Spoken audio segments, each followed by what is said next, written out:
Hey everybody, welcome back. Today I want to do a video for you about the 3-bucket strategy. I'm about to prepare for retirement in about 2 to 3 years, and I've been heavily invested in the stock market where I'm almost like 95% equity and then 5% like treasuries. And the reason for that is because I want as much upside within the next 3 years as I possibly can. Now mind you, yes, I'm in equities, but they're in ones that everybody would understand, right? It's VOO, VXUS, SPMO, NVIDIA, Tesla, Apple, things like that. But the reason I'm starting to think about this now is because I have to start preparing my portfolio so that I can start drawing down on the securities very soon. And you know, the scenario that I'm trying to, really keeps me awake and probably would keep many of you awake and possibly retiring early is that you get what's called sequence of return risk. In other words, you possibly may have to sell securities in a down market that you're utilizing that money, but your portfolio doesn't have a chance to heal itself back using compounding. So if you're familiar with the bucket strategy really mitigates that problem. But first, my name is Vincent. I love to do these videos about retirement mechanics. This happens to be one that really is near and dear to my heart because I'm actually planning this. And so I actually did the research around it and I wanted to share it with you. So thank you very much if you're coming here for the first time. Please like and subscribe. And for those of you who already have, I really appreciate your support. So let's talk about how we can use what I've discovered from a gentleman on the internet, his idea. So here's really the scenario that keeps most people from retiring early. You've built a solid portfolio, you stopped working, and then 6 months in, the market drops 30%, and this has really happened in many times in the past. And what ends up happening is you have to sell your stocks at the worst possible time just to pay the bills. And that to me is not a solid retirement plan. That's more of a liquidation strategy. So there is a different way to approach the problem that actually has been time proven and works and really kind of eliminates this kind of idea pretty much completely. And it's called the 3-bucket retirement system. And today I'm going to break it down in terms of what it does and walk you through how a content creator called Betirement applies it using a newer set of income instruments, and then shows you how, and then I want to show you how I adapted his idea to fit mine with a little bit less riskiness and make it a bit more resilient to fit my needs, and maybe this is something you can use. So let's look into it. First, let's look at the bucket strategy and what it is. So the bucket strategy was developed by financial planner Harold Evensky. It was in the 80s, and the core idea is pretty simple. Don't keep all your retirement money in one place. Separate it by purpose and time horizon. You have bucket 1, your cash one way, and this covers roughly 2 to 2.5 years of living expenses. It's the money you live on right now without touching anything else. Then you have bucket 2, and this is your income engine. This holds 3 to 5 years worth of assets that generate regular income, dividends, income, distributions, yields. Its entire job is to automatically refill bucket 1 every year so you never run out. And then you have bucket 3, the growth engine. This is your long-term portfolio. Index funds, growth fund, assets that compound over decades, that's where everything should live in this bucket. And the key insight is this because bucket 1 and 2 fully cover your spending needs, bucket 3 has all the time to weather downturns, and you never have to force to sell those during a bad year. Because you have these other buckets, you know, it allows you to live, maintain your expenses, and allows bucket 3 to heal. So with this idea, its really intent is to weather 30, 40, 50% drops in the stock market and allow your growth bucket to compound. And that's a tremendous psychological advantage because the power of the system is just as important as the math. When the market crashes, and chances are it will, you wake up and you look at your portfolio and you think, wow, that's fine. I have 2 years of cash in bucket 1. I have 4 years of income running in bucket 2. Bucket 3 can do whatever it wants, and I don't need it for many years. And that mental separation is what allows you to stay invested through every storm instead of panic selling at the bottom. So now let's take a look at Betirement. He's a creator I've been watching, and he applies this bucket strategy in a really interesting way. He's using Bitcoin and basically strategies, preferred stocks, as well as their stock offerings, to replace Bucket 2's income bond sleeve. So in the past, Bucket 2 was primarily constructed with bonds, right? You'd heard of like a 60-40 allocation. Well, 40 now is going to be replaced entirely with strategies, income preferreds. And so let's take a look at how it works. So in Bucket 1, at least this is how Michael does it from Betirement, he holds 3 months of cash in a high yield savings account or money market fund, and then that's really allows him to have almost like risk-free income. And then what he does is the remaining is he puts it into STRC, which is strategies preferred stock, which yields around 11.5%, and it stays within this band of about 98 to 100 dollars per share. There's not a lot of volatility in the stock. So what that means is that you will get income every month from Stretch, and then in the event that you may need to sell some Stretch, you're not going to be losing a lot of basis. In fact, even the way it's treated is a return on capital, meaning you're not going to get you're not going to be taxed at the ordinary capital gains rate, and you don't have to pay dividend income, which is treated as ordinary income. It lowers your return on capital, which lowers the cost basis. And because it trades nearly at its par value, it's like the perfect idea for income for at least Bucket 1. And that produces the 2-year runway as opposed to using just pure cash.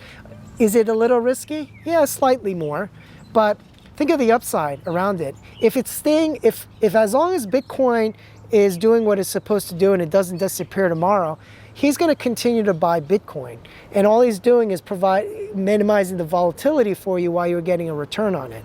It's a fantastic idea. Now let's move on to Bucket 2. So he has a bunch of rules in order for it to work correctly. What he does is, and this is rule number 1, you sweep the STRC dividends to your bank account every month, right? You're not reinvesting using DRIP. You sell the STR shares near par whenever you need extra cash. Rule number 2 is you sweep the quarterly dividends from the other 3 securities, STRK, STRF, and STRD, into the bank account or his cash account. And this is Bucket 2, which is basically left to replenish Bucket 1 when you're out of dough. So you're just moving the monies, the incomes, into the different buckets. And then finally, rule number 3 is, in a good market year, when the growth portfolio is up, he sells a portion to refill Bucket 2. And this keeps everything kind of in this beautiful ecosystem of funding, from growth to income to then just spending, right? So that you're never really going to run out of money if you're doing everything according to the rules. And the appeal here is very real. Double-digit yields, like 11.5%, monthly income, simple passive execution. You don't do much, right? It's just moving funds between different sleeves. And if you want to build a retirement income that has more yield than a bond fund, this is and without a lot of moving parts, I should say, this is a great framework, and it's really genuinely compelling. But here's my honest assessment. The framework is right. The instruments, though, need a closer look. There's one structural vulnerability in Betirement's model that I don't think gets discussed enough, and it matters more the closer you are to retirement, like with me. STRC, STRK, STRF, and STRD are all issued by the same company, Strategy. They are all correlated to the same underlying risk, which is Bitcoin. Strategy's business model is built around continuously raising capital to acquire the Bitcoin. It works beautifully in a bull market, but if Bitcoin drops 60 or 70%, like which it did last year, I don't know if it was 60 or 70, but it dropped a lot, Strategy's ability to raise capital cheaply gets a little bit stressed. And when that happens, all 4 preferred instruments can face distribution cuts or pressures at the same time. Now here's a problem. If in the bucket system, if Bucket 1 and Bucket 2 are both funded by the same single credit, they don't actually protect each other. They fail together. And they'll fail at exactly the moment when your Bucket 3 growth portfolio is also down hard. That's a sequence of return nightmare that Bucket Strategy was designed to prevent. and it sneaks back in though through correlation. Stride makes it a little bit worse. Remember, it's non-cumulative. If strategy misses a payment in Stride, that money is gone forever. You don't get it back. Including that as part of your 3 to 5 year retirement income is a risk. I'm not sure that I really want to take it with the money that I need it, genuinely need it, guaranteed to need it. Kind of did analysis of that. This is how I adapted it. My bucket one, it's income sleeve, but only 30% of it is going to be in STRC. The remainder, 70%, is going to be in SGov, which is backed by the US government, zero credit risk, and it's yielding close to 5% right now. So if STRC ever cuts its distribution, I have at least 70% of cash runway completely untouched because it's coming from the government. So that's the real floor in my, my cash bucket. Bucket two is where it gets more interesting, okay? And bucket two is where bigger change really needs to happen, because Michael does it where he has STRK, STRF, and STRD all in one credit risk, and the income engine is built for me on SCHD, SPYI, QQQI, realty income, right? Those are dividend and income generating securities. Realty income generates as a real estate play, and it generates rental income. SCHD alone holds over 100 dividend paying companies like Chevron, Johnson & Johnson, Verizon, Cisco, Broadcom. SPYI and QQQI generate income through option strategies on the S&P 500 and NASDAQ. So if you're familiar with covered calls, that's what it does. And realty income pays monthly with over 25 years of consecutive dividend payments. So there's a track record already there. There's no single company, no single event, no single credit cut all that at once.